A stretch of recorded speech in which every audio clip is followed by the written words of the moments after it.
You're watching South Asia Newsline, and here are the top stories we are tracking for you on Wednesday, the 19th of March.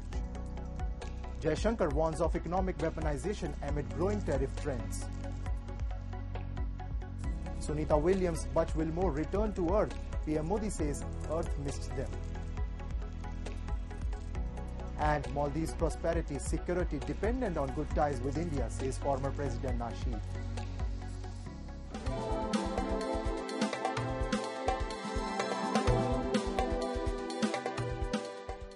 And now, for all the details.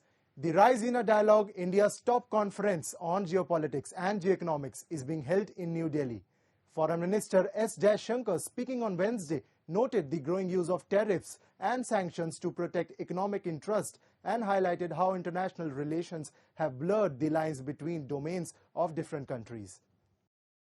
VO1. While speaking at the Raisina Dialogue on Tuesday, India's Foreign Minister S. Jaishankar on Wednesday highlighted the reality of there being increased use of tariffs and sanctions by various countries to protect their economic interests, and that developing international relations have eroded the lines which divide the different domains across countries. Jaishankar highlighted the increasing weaponization of economic capabilities, such as financial flows, energy supplies, and technology, over the past decade. He pointed out that countries fight for their businesses, which contribute significantly to national power and employment. Jaishankar further stated that international relations today reflect a less restrained approach compared to a decade ago. He stressed that the boundaries separating different domains in global politics have diminished, signaling a shift in how countries interact on the world stage. Jaishankar's comments come amid recent developments, including the United States imposing various tariffs on goods from several countries, including India. The issue of tariffs was also raised earlier in March, when the White House press secretary criticized the tariffs imposed by other nations, including India, on U.S. imports like alcohol and agricultural products. India on Tuesday slammed Pakistan after Islamabad raised objection to Indian Prime Minister Narendra Modi's remarks over issues between India and Pakistan. In a sharp-worded statement, India's Foreign Ministry spokesperson Ranveer Jaiswal said New Delhi has made note of reference made by Pakistan about the Indian territory of Jammu and Kashmir. He said the world knows that the real issue is Pakistan's active promotion and sponsorship of cross-border terrorism. Terming it as the biggest roadblock to peace and security in the region, Jaiswal asserted that instead of spreading lies, Pakistan should vacate the Indian territory under its illegal and forcible occupation.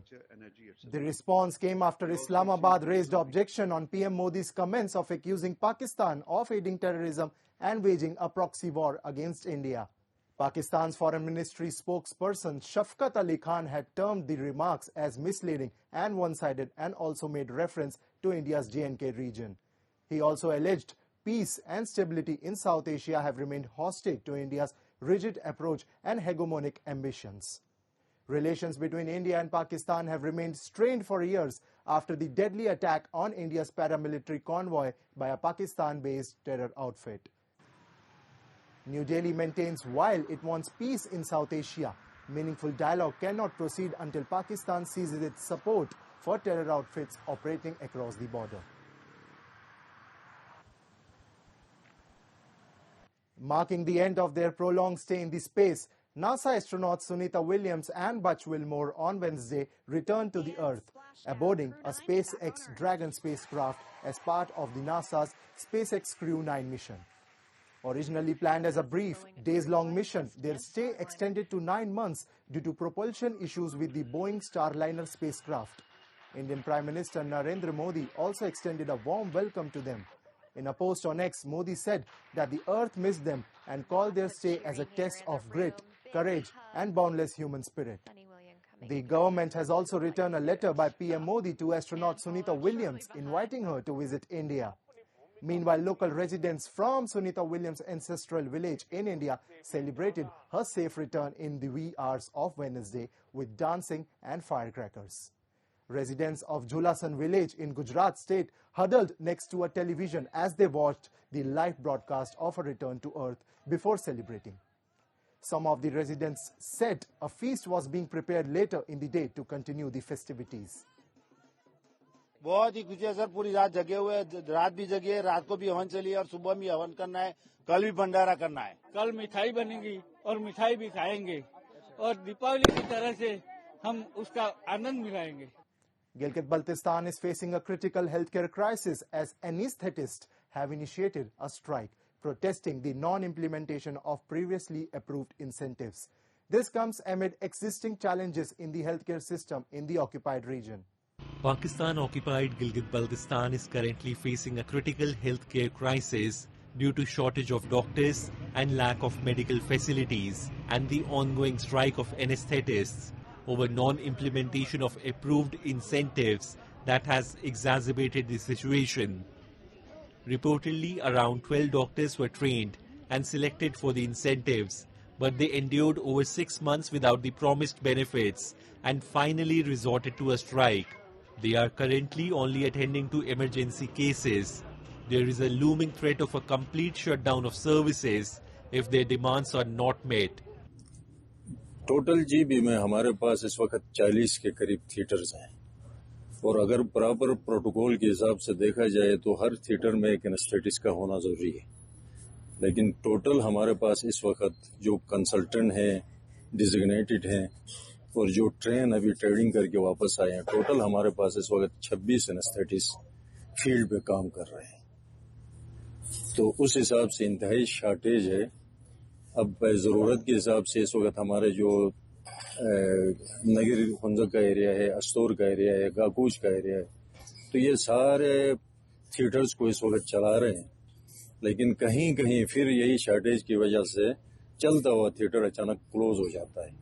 तो ये shortage है और इस shortage को ख़त्म करने के लिए फिर वही कि थोड़े से मतलब इंसेंटिव्स का मतलब जिक्र किया गया। तो वो इंसेंटिव्स इसलिए है कि यहाँ पे गिलगित में कोई प्राइवेट हॉस्पिटल्स नहीं है, यहाँ पे एनेस्थेटिस्ट की जो प्रैक्टिस है वो बिल्कुल न होने के बराबर है। तो यहाँ पे एक आम एमओ भी किसी क्लिनिक में बैठता है तो पर डे 5-10 हज़ार के हिसाब से कमाता है, लेकिन बेचारा यहाँ पे एनेस्थीसिया जो सीनियर्स हैं वो भी शायद महीने में कोई लाख तक वो न कमा सके। Experts say the healthcare crisis in POGB stems from Islamabad's neglect and failure to invest in medical infrastructure. With hospitals understaffed and critical services at risk, residents continue to suffer under Pakistan's poor governance. Former World Uyghur Congress President Dolkun called on the United Nations to take stronger action against China's ongoing repression of Uyghurs during the 58th session of the UNHRC in Geneva. Isa's remarks were delivered alongside the launch of an exhibition aimed at exposing the Chinese government's transnational repression of Uyghurs, which included the forced deportation of Uyghurs from Thailand, forced abortions, the detention of Uyghur intellectuals in camps, and the use of Uyghur forced labor. In his address, Isa emphasized that the Chinese government used all capacity trying to undermine the UN human rights system, and they spread the fake news, disinformation campaign, but the reality for the Uyghur in Turkestan has never changed. The Uyghur issue in China revolves around the persistent human rights abuses experienced by the Uyghur people, a Muslim ethnic group living in Xinjiang. There have been reports of over 1 million Uyghurs being held in so-called re-education camps where they endure forced indoctrination, physical mistreatment, and cultural suppression. It's ongoing, but Chinese government used all capacity trying to undermine the Human Rights Council, UN Human Rights System, and they spread the fake news, disinformation campaign. But the reality for the Uyghur in Turkestan has never changed. Still, the millions of people suffering in the concentration camp. Still, Uyghur people subject to the forced labor. China transnational repression is strong ongoing. So that's why this time we display this pictures. You know, it is the academic, Ilham Tohti, Gulshan Abbas, many of the Uyghur intellectuals still suffering in the concentration camp. And the forced labor still is a major issue. That's why we display this all and inform to the people, don't trust China. Chinese Former Maldives President Mohamed Nasheed on Wednesday said that the prosperity, safety and security of Maldives is dependent on good ties with India. In an interview with ANI on the sidelines of Raisina Dialogue in New Delhi, he acknowledged that there was a drop in the number of Indian tourists traveling to Maldives. However, he added that India has again become second largest destination for Maldives. Well, as I keep saying, our prosperity, security and safety is very much dependent on our good relations with India. There's also another element to this. Tourism in India is complementary to the tourist industry in the Maldives. And as you mentioned, we had a downturn in tourist arrivals from India. But fortunately now it's picked up, and again India is our second largest destination. We have to have good relations with India, and all Indians are very welcome to the Maldives. Please keep coming. A row erupted between India and Maldives after some ministers in Maldives government led by Mohamed Muizzu made derogatory remarks against Indian Prime Minister Narendra Modi's recent visit to Lakshadweep. The Maldives government, however, distanced itself from the remarks made by its ministers. At the time, many Indians on social media claimed that they had cancelled their planned holidays to the island nation. Adopting a strong stance, Bangladesh's newly formed National Citizen Party has reiterated that it does not want the party of deposed Prime Minister Sheikh Hasina's Bangladesh Awami League to participate in the elections.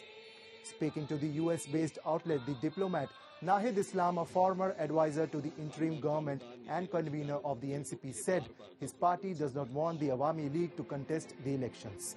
He added that individuals within the Awami League who are responsible for wrongdoing must be put on trial before any electoral participation. Discussing his party's vision, Islam, who led the student protest against Hasina in 2024, said that the NCP seeks to establish a second republic centered around the formation of a constituent assembly tasked with drafting a new constitution. He emphasized that the proposed constitution would be deeply rooted in the values of 1971 Bangladesh Liberation War and the student-led movement, what he termed as the July Uprising.